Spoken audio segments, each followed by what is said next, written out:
Hello students, अभी last lecture में हमने असाइनमेंट प्रॉब्लम के लास्ट लेक्चर में हंगेरियन मेथड किया है और अभी हम करेंगे वेरिएशंस इन असाइनमेंट प्रॉब्लम्स, जिसमें आ रहा है maximization problem, restrictions on assignments, unbalance problem भी करेंगे और आज के लेक्चर में हम ट्रैवलिंग सेल्समैन प्रॉब्लम भी करेंगे और इन सब के प्रैक्टिस क्वेश्चंस मैं आपको दे दूँगी तो आप उनसे प्रैक्टिस कर सकते हैं। तो अभी हम कर रहे हैं वेरिएशंस इन असाइनमेंट प्रॉब्लम्स। तो जैसे हमने ट्रांसपोर्टेशन प्रॉब्लम के लेक्चर में किया था कि प्रॉब्लम जो है आपको मैक्सिमाइजेशन फॉर्म में भी आ सकती है, लेकिन हमारा जो टेक्निक, हमारा जो मेथड है वो है मिनिमाइजेशन प्रॉब्लम को सॉल्व करने का मेथड है। तो हमें क्या करना होगा, हमें जो प्रॉब्लम गिवन है, मैक्सिमाइज प्रॉब्लम है, उसको हमें मिनिमाइज करना होगा प्रॉब्लम को। वही सेम मेथड है यहाँ भी।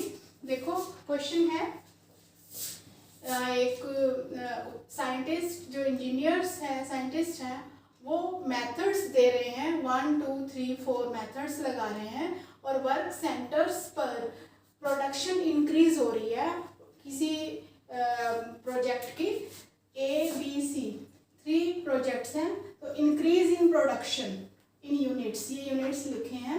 तो अगर फर्स्ट मेथड लगाते हैं तो ए प्रोजेक्ट में कितनी प्रोडक्शन इंक्रीज होती है, 10 यूनिट्स। ऐसे ही फर्स्ट मेथड लगाते हैं तो बी प्रोजेक्ट में कितनी इंक्रीज होती है प्रोडक्शन, 7 यूनिट। ऐसे ही अगर थर्ड मेथड लगाते हैं तो सी प्रोजेक्ट में कितने यूनिट्स प्रोडक्शन इंक्रीज होती है।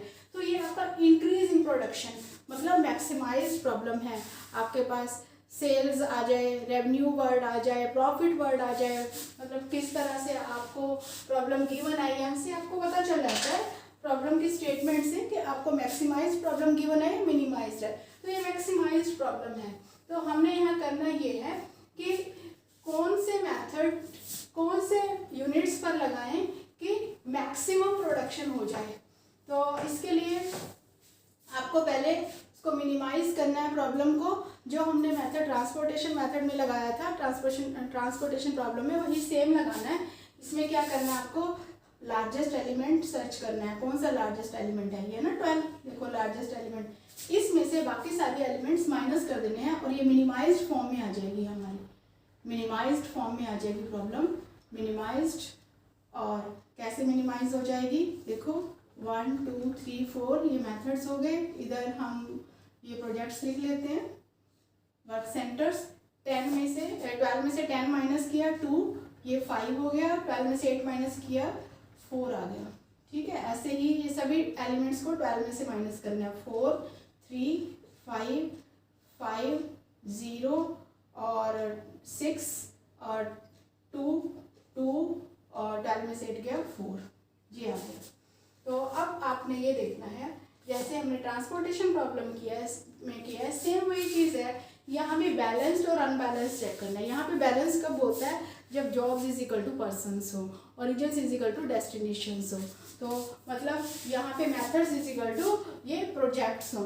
तो अब यहाँ पे मेथड्स तो 4 हैं, यहाँ पे जॉब्स तो 4 है, पर्सनस कितने हैं, पर्सनस 3 हैं। तो पर्सनस को भी 4 होना चाहिए, ये दोनों इक्वल होने चाहिए। इक्वल नहीं है, that's why this problem is unbalanced problem. How to make it balanced, क्या करना है, अगर इधर से कम है तो इधर हम एक डमी दे देते हैं, एक सेंटर हम डमी बना लेते हैं, यहाँ पे प्रोजेक्ट डमी बना लेते हैं।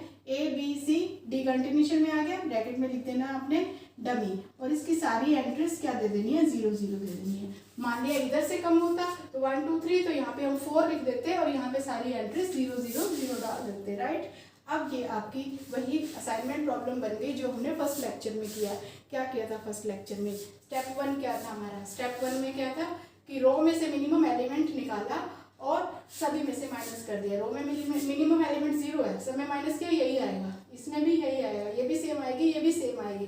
चलो सेकंड स्टेप में क्या है, कॉलम वाइज आपने मिनिमम एलिमेंट निकालना है और सब में से माइनस करना है। सेकंड स्टेप 2, तो इसमें देखो 1 2 3 4 ABCD, तो मिनिमम इसमें से स्मॉलेस्ट एलिमेंट क्या है, 2 माइनस करो इसमें से 0 2 3 और 0।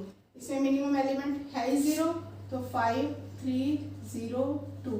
इसमें मिनिमम एलिमेंट क्या है, 4 है, 4 माइनस कर दो सब में से, 0 और 1 2 0, इसके बाद ये तो है ही 0, ठीक है, हो गया। स्टेप 1 भी हो गया, 2 भी हो गया। इसके बाद स्टेप 3 हमारा क्या होता है, स्टेप 3 यही होता है कि हम जॉब्स असाइन करते हैं, असाइनमेंट्स करते हैं। तो असाइनमेंट्स में क्या करना है, आपको बताया था कि पहले आप रो वाइज कर लो, फिर कॉलम वाइज कर लो, लेकिन आपने जहाँ जहाँ 1 0 है वहाँ पहले असाइनमेंट करनी है, बाकी को छोड़ देना है। इसमें 3 है, छोड़ दो।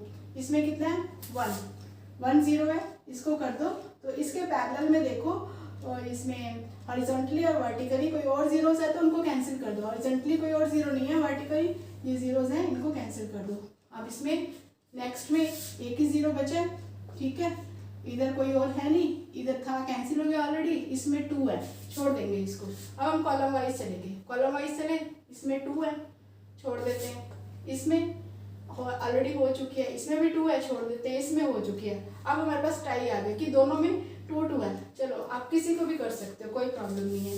मोर देन 1 सोल्यूशन भी आ जाते हैं, इसको कर लो, इसको कर लो, तो कोई भी कर सकते हैं। हम इसको कर लेते हैं, तो ये क्रॉस हो गया, इधर से ये क्रॉस हो गया, और ऑटोमेटिकली इस रो में, 4th रो में ये हो जाएगा। तो आप देखो, हर रो में असाइनमेंट हो चुकी है और हर कॉलम में असाइनमेंट हो चुकी है। और इसके बाद हमारा आंसर रेडी है। हम क्या लिखेंगे, ऑप्टिमल असाइनमेंट। हर बार यही लिखना है आपने, ऑप्टिमल असाइनमेंट। किस किस को क्या असाइनमेंट हुई है, आपने देखा 1 को A, 2 को D, 3 को B और 4 को C, राइट। इसके बाद ये क्या है, यूनिट्स हैं, इतने यूनिट्स। 1 को A। अब आपने क्या करना है, आपने क्वेश्चन पेपर उठाना है। यहाँ पे देखो नहीं दिख रही ना कोई मैट्रिक्स, आपने जैसे पहले बताया क्वेश्चन पेपर उठाना है, मैंने भी उठाया है। इसमें स्टेटमेंट देखनी है, जो फर्स्ट मैट्रिक्स होएगी, फर्स्ट मैट्रिक्स 1 को A, ये कितनी है, 1 को A 10 है।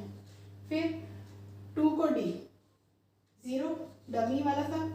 3 को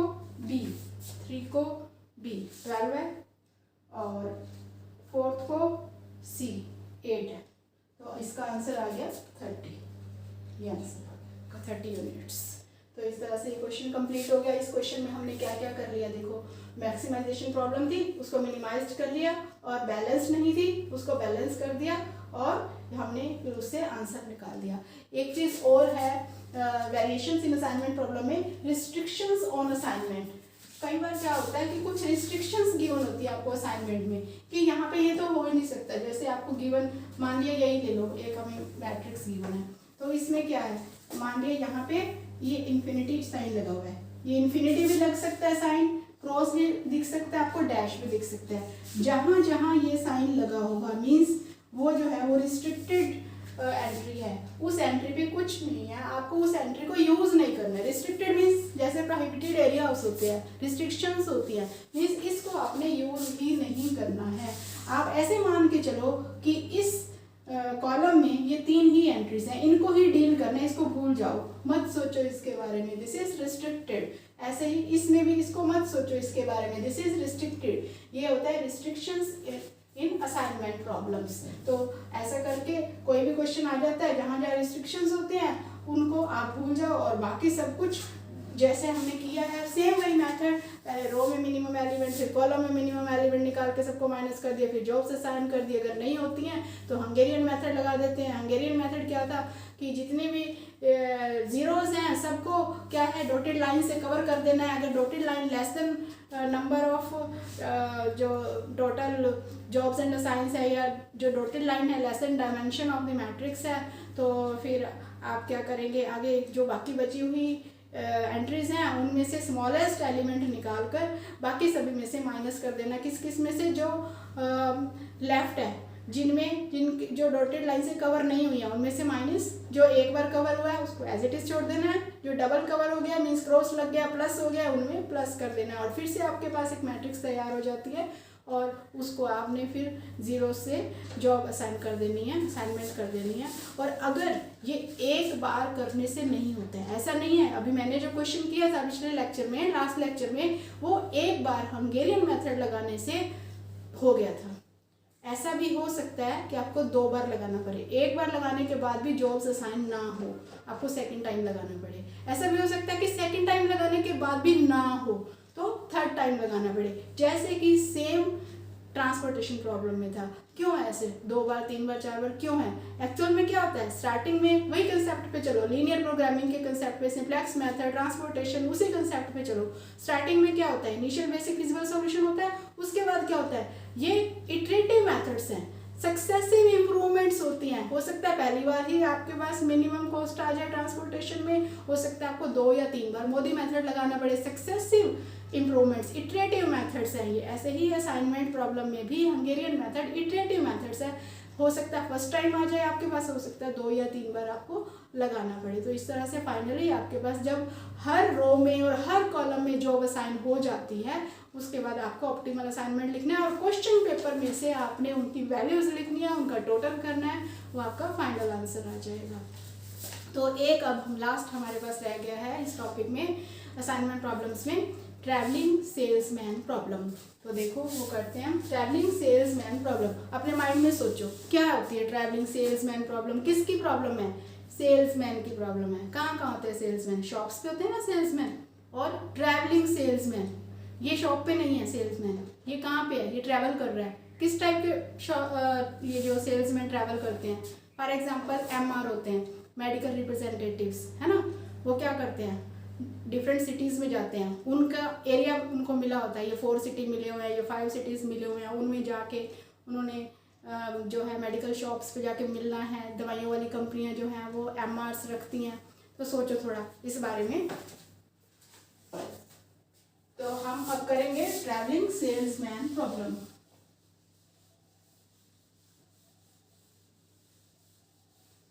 सेल्समैन जो है वो ट्रैवलिंग है, ट्रैवलिंग सेल्समैन है।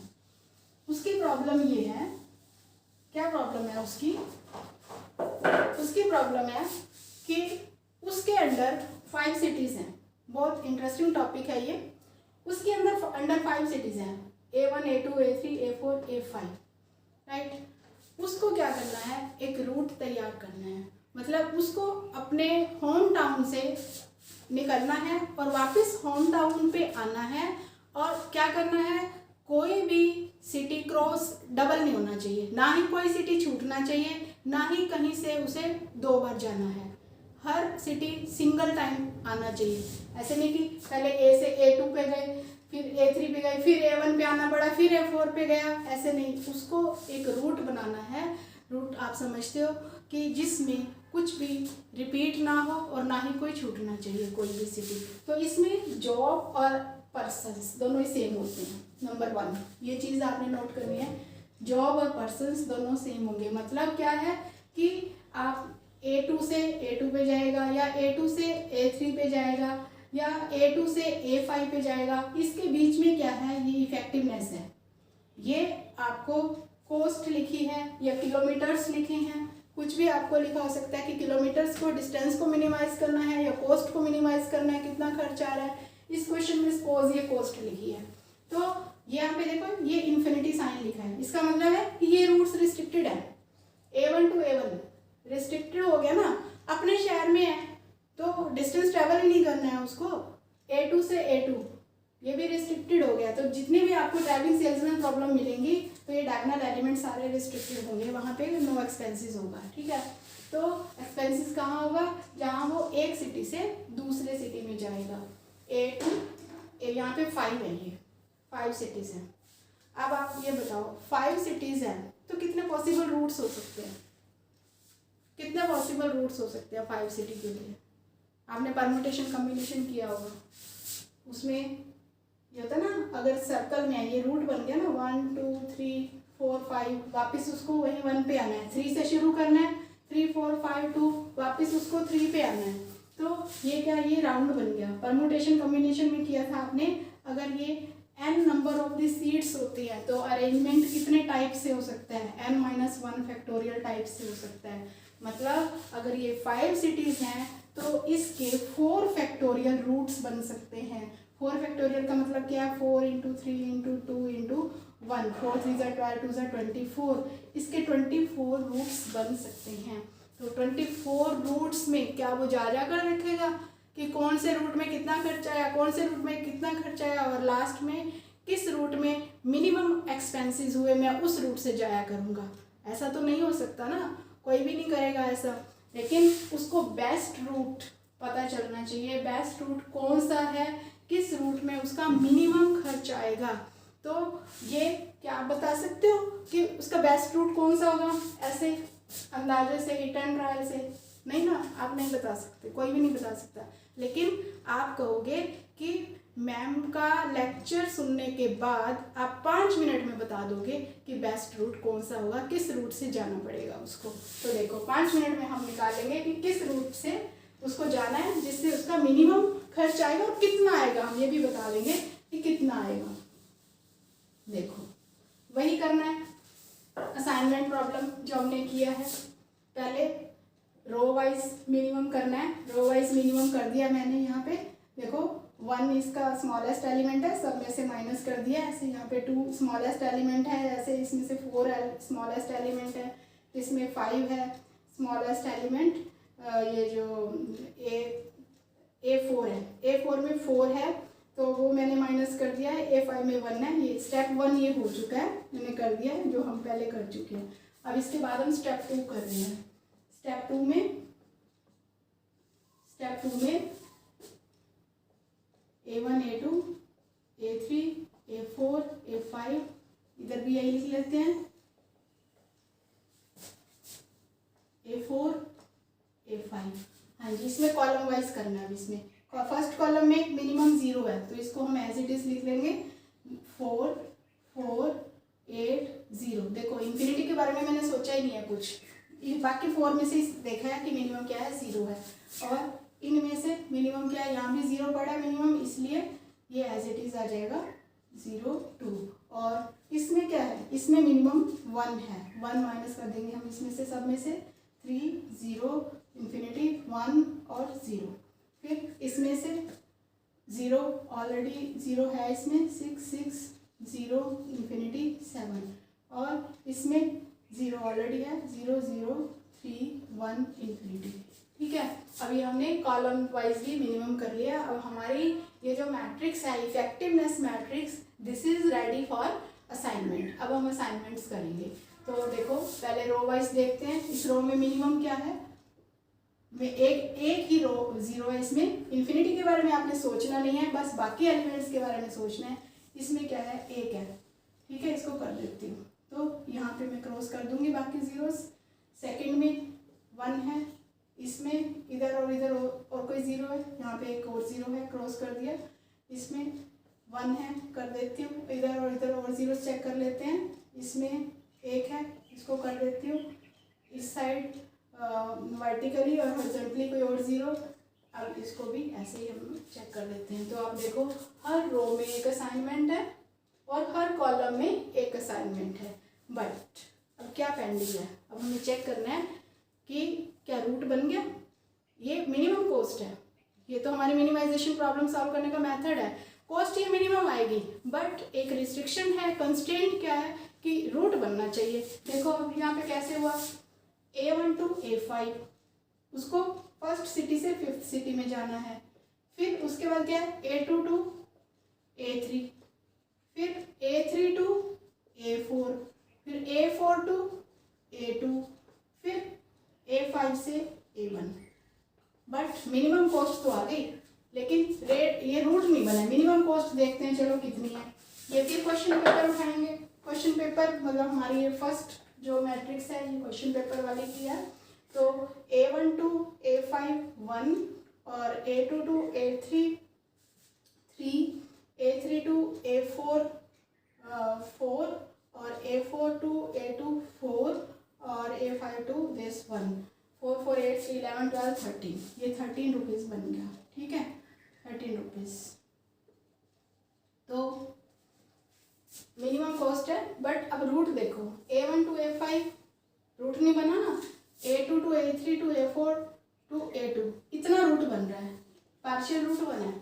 ये रूट नहीं बना है, हमें रूट बनाना है। रूट बनाने के लिए कुछ ना कुछ तो करना ही पड़ेगा, हमें कॉस्ट से कंप्रोमाइज़ करना पड़ेगा। बट रूट बनाना है हमने। तो कॉस्ट से कंप्रोमाइज़ कैसे करना है, हमें इसके बाद मिनिमम कॉस्ट लगानी है। देखो A1 to A5 कहाँ प्रॉब्लम आ रही है, इसको ऑब्जर्व करो ध्यान से, देखो A1 to A5 आगे तो A2 A3 A4 आगे बन रहा है, फिर A5 to A1 बन रहा है। तो क्या अगर मैं A1 से A2 चेक करती हूँ और कुछ हो सकता है, A1 से A5 के अलावा इनमें से कुछ और हो सकता है, A2 A3 A4 कुछ और, A5 नहीं करेंगे तभी तो ये इसका ये चीज़ खत्म हो जाएगी जो ये रूट नहीं बनने दे रहा है।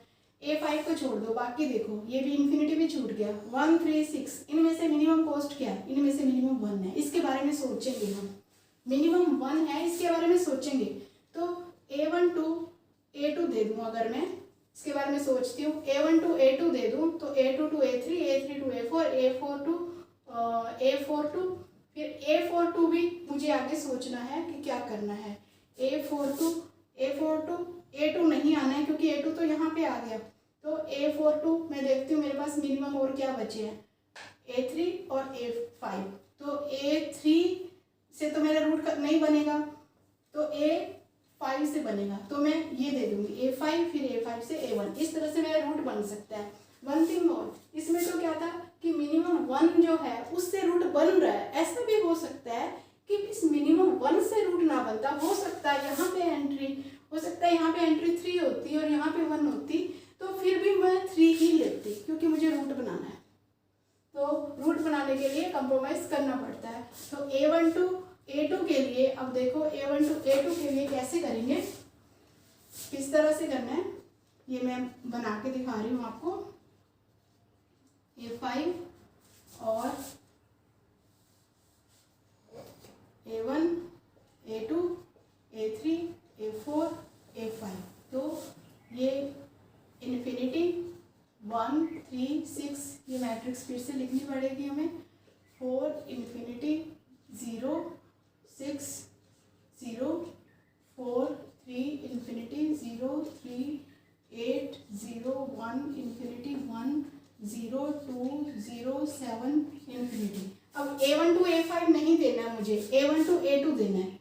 A1 to A2 दे दिया तो इसको आप ऐसे ही मानो कि इसको हमने असाइनमेंट दे दी, तो इसके पैरेलल में हॉरिजॉन्टली या वर्टिकली अगर कोई और जीरोज है तो इनको क्रॉस कर देना है, ऐसे। फिर A2 to A3 दे दिया, ठीक है, तो ये 0 क्रॉस कर दी। फिर A3 to A4 दे दिया तो और 0 चेक करनी है, कोई है तो क्रॉस कर दो। A4 to, अब A4 to A5 दूंगी तो फिर ये हो जा रहा है क्वेश्चन, तो A5 दिया, ये A5 दे दिया, ठीक है।